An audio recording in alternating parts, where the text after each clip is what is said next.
Hey everybody, welcome back to Dog Focus Training. Today, kind of an emotional, special video. I want to talk about how to deal with and prepare for the loss of a pet. This is a video that I've planned on doing and have thought about doing for quite some time. And then about 2 weeks ago, we started having some issues with our lab lady. She's an 11.5-year-old Labrador. And she slowly stopped eating. We had noticed a growth earlier in the summer, and we'd taken her into the vet, and he suggested just to monitor it and watch her behavior and see kind of what was going on. And we didn't really notice anything different until, like I say, just recently, about 2 weeks ago or so, she started tailing off in her eating and increasing her water intake quite a bit. And so we tried a few things with the vet, and he gave us a few things to look for, and lo and behold, we've kind of, through the process of elimination and trying things, come to the conclusion that it is cancer. And at 11 and a half years old, there's not a lot that we can do. And so I've got a family full of kids trying to wrestle with the reality that a major pillar in our family, a major part of our family that's been with us for over 11 years is not going to be with us much longer. And so how do we prep our kids with it? So, and not just our kids, but ourselves as well. So just kind of up front, just like kind of an emotional topic, kind of a sensitive topic. Everybody deals with grief a little bit differently. Some people get mad, and some people get sad, and some people get quiet, and some people get loud, and some people become obnoxious, and some of us do a little bit of everything. And so let's just talk about some coping mechanisms. Let's talk about ways that we can help our kids and our teens and even us as adults, how we can kind of process the grief and some things that we can do to make our pets' end of life or last few days as positive as possible. The first thing I want to talk about is some coping mechanism, and the very most important part of this is just open communication. Don't hide from your kids the fact that your pet, their friend, is dying. Maybe one of the great things about having a pet is the fact that we do typically outlive them, and it gives us an opportunity to go through this natural part of life. And grief is a part of the human experience, and so we need to help our kids understand how to process that, so that when they experience other griefs in their life, they have an idea of how to navigate those waters. And so open communication is really important.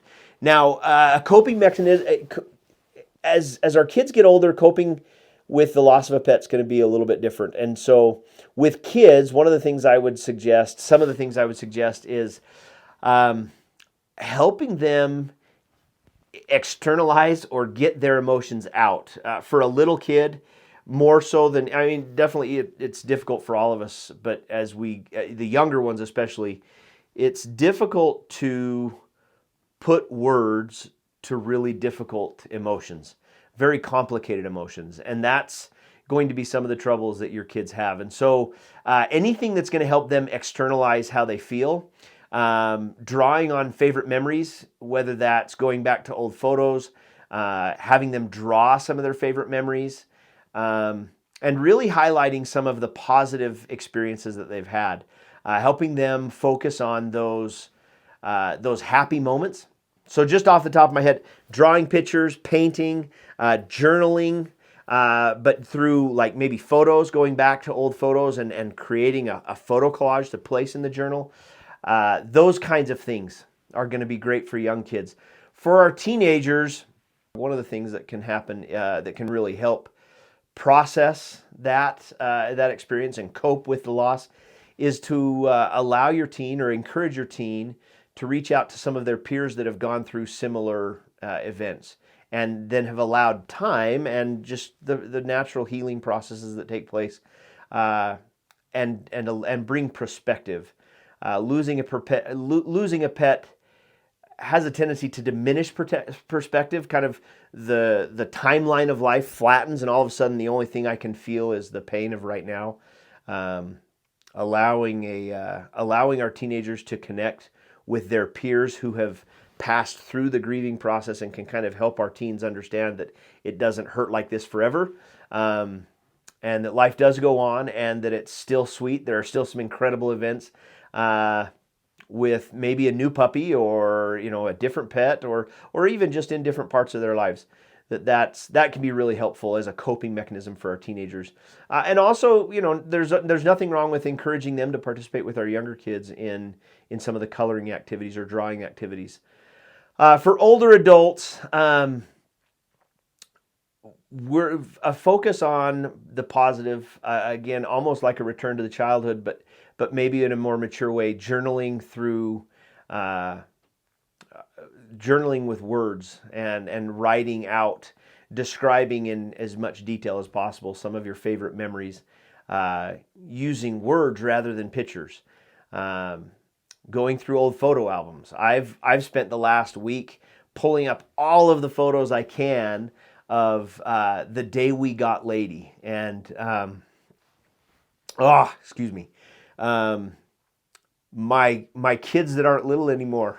Whew, watching them hold Lady for the first time. We were at my oldest son's baseball games, and one of his teammates, they had just had the litter of puppies, and we picked this little female out, and the big blocky head, my favorite attribute of a Labrador Retriever, and then over the years, some of those photos from family reunions or from hunting trips, I've been going through those. One of the things I love about today's technology, all of my photos are in my pocket all of the time, and so I've been able to relive some of those moments. And yeah, it does hurt sometimes, and sometimes it makes it even worse.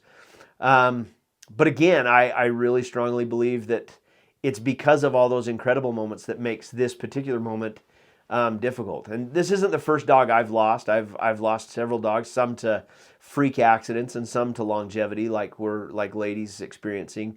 And so I do have the perspective of, I understand that life goes on, and there will be another dog, and there will never be another Lady, but there will be another dog, and I still have great outings ahead of me with Odin, who's my 4-year-old lab, and whatever puppy takes eventually comes into the kennel to be his kennel mate.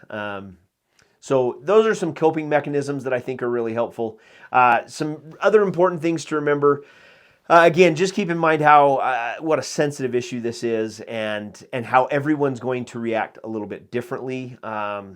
Even in your own family, your kids could react differently to the news that your pup's going to be passing soon, and so just be careful. Keep an eye on them as you watch for that.